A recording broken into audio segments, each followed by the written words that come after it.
Good morning, OKN. 7:34. Happy Friday to you. You know, it's nice when you wake up on a Friday, your house is all put together, you're ready for your weekend. But every once in a while, you wake up in the middle of the night and there's a flood in the middle of your house. Maybe a pipe burst. Maybe there was a big storm that something happened. Maybe it's raining in your living room. Maybe there's just a situation going down in your home. You need a professional that can help you sort through that. It's probably not an easy gig. John Alexander, owner of Stop Restoration Charlotte North, joining us this morning. John, do you just play in the dirt and like mold and asbestos all day? Is that like what comes with the territory of doing what you do? Yes, it is. Good morning, folks. Good morning. Yes, growing up, I was always the dirtiest kid in the family, probably the whole block. And we do whatever the job calls for. It's got to be some unique scenarios, right? Because you're getting the call after the fact. They're not calling you to like, hey, prepare for this future restoration you're going to have to do. So when you get that phone call, what's that like for your team? Like just even that starting point, and how does it work through the process?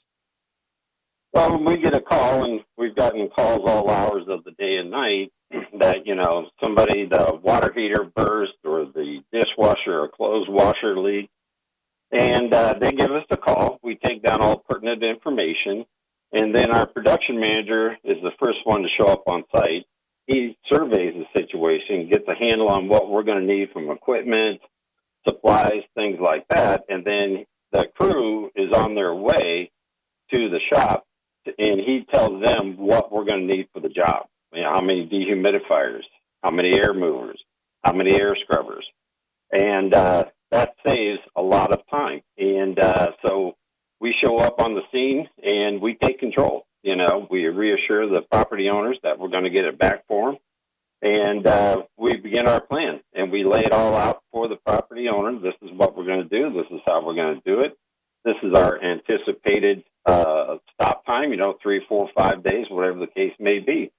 And, we work, the property owner is our boss, okay?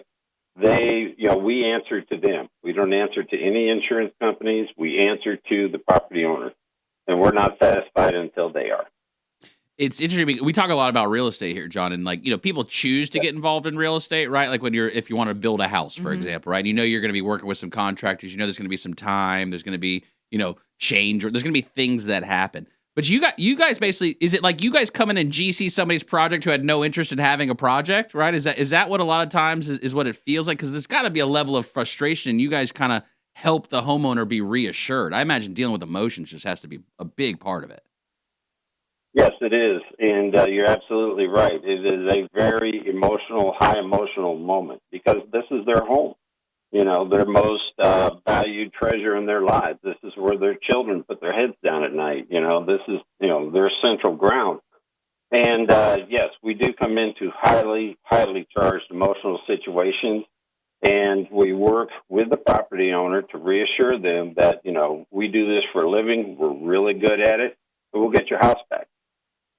I appreciate you saying that you work for the homeowner. You don't work for the insurance, but let's be honest, insurance is certainly a factor because most homeowners, when that water heater bursts, they're looking to the insurance, right, to really help cover those costs. What's that process like? And I would say, do you have any tips for people, right? Because you can't change it after the fact, but maybe going beforehand, maybe having a conversation with insurance. What are some of those things that you see or experiences you've seen as it relates to dealing with insurance in these processes of restoration? Well, our procedures are that we ask the property owner, have you notified your insurance company yet? 9 times out of 10, the answer is no, and that's great. That's exactly what we want.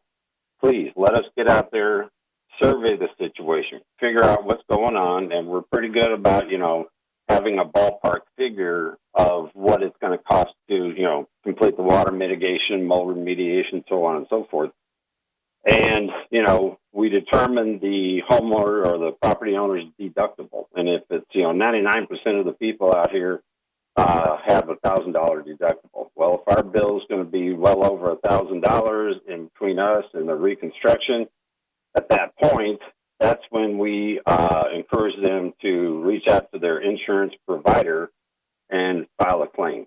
And then that starts another process where we have the property owner get all of the pertinent information from their insurance company: claim number, field adjuster contact information, name, phone number, email address. And that starts the process right there in earnest.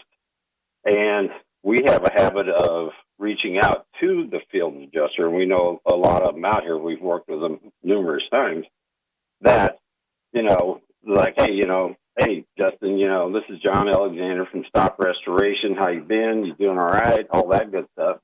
And just to introduce ourselves, if we've never worked with them before, even if we have worked with them before, it just seems that helps the process go much smoother. And when it comes to, and typically insurance companies, there's two separate buckets when it comes to these kinds of projects. The restoration is one bucket, the reconstruction is another bucket. And 9 times out of 10, the insurance carrier will pay us directly. Homeowner doesn't have to worry about depositing a check, don't have to worry about going to the bank, none of that kinds of noise. And then that's it. We're done. It's once we, make the situation in the area safe again, get it dried out, get the mold removed, we're done. And we use a lot of, we have 4 general contractors that we use that are vetted, insured, licensed, bonded, insured, have done excellent work. We put the property owner in contact with them so they can establish a date and time for them to come out after we're done, so they can get exact measurements of, how much flooring to replace, how much drywall to replace, things of that nature. And it's a really smooth process. And, my company, we don't get involved in the reconstruction side of things. My company, I feel that could be a conflict of interest. So we turn it over to the property owner, and we actually have our contractor call the property owner. So that way they're not trying to chase them down and things like that. So it goes really well. Definitely a detailed process. John Alexander of Stop Restoration, stoprestoration.com. What's been one of I don't want to say just take the word, but the dirtiest job? Is there been one that sticks out to you that's man, this one was just tough? You obviously don't have to give anybody's name or their personal situation, but is there any that stick out to you? Oh, yeah. Yeah, there's several. One in particular, we do crawl space remediation and encapsulation, and this gentleman called us out to his house to come look at his crawl space. And mind you, he told me right as we were about to go into the crawl space, which takes a certain kind of person to be able to do that, he says, oh, by the way, I haven't been in the crawl space in 28 years. I'm like, yikes. Oh, my. Okay.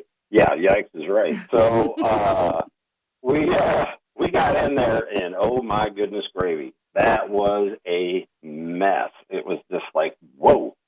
Dropped insulation, had mold everywhere. And the vapor barrier, that's put on the floor of the crawl space, it was in shambles. And so it's okay, yeah, we can certainly take care of this for you. And, we found a couple of snakes in there. Fortunately, none of them were, aggressive or poisonous, but they still scared the living tar out of me. So, but yeah, that one in particular comes to mind. Yes. John, looking at the services you guys offer, stoprestoration.com. So water damage, you guys can help take care of that. Yes, sir. Mold damage, you guys can help take care of that. Yes, sir. Smoke damage, that's gotta be tough right there to mediate. But you guys can take care of that. Yes, we can. And it's fire and smoke, and that is a particularly dangerous situation because of soot. The particulates that off gas from drywall, flooring, things of that nature. And our job is to go in and to remove the soot, say what building materials are savable, and then we also get rid of the ones that is damaged beyond repair. So yes, we do. And wind and storm damage, I'm sure that one comes up every once in a while. John, we thank you so much for stopping by. Thank you for sharing with us the information about Stop Restoration, stoprestoration.com, a service team of professionals, cleaning, restoration, and environmental. StopRestoration.com. Give John a call if you've got a situation. They coordinate. They make it easy for you and your entire family, so you don't have to deal with it because it's obviously a situation you didn't want to have to deal with. So John and his team will take care of it. John, thanks for stopping by. We so appreciate you. Hey, appreciate you guys. You have a good day. You too. StopRestoration.com.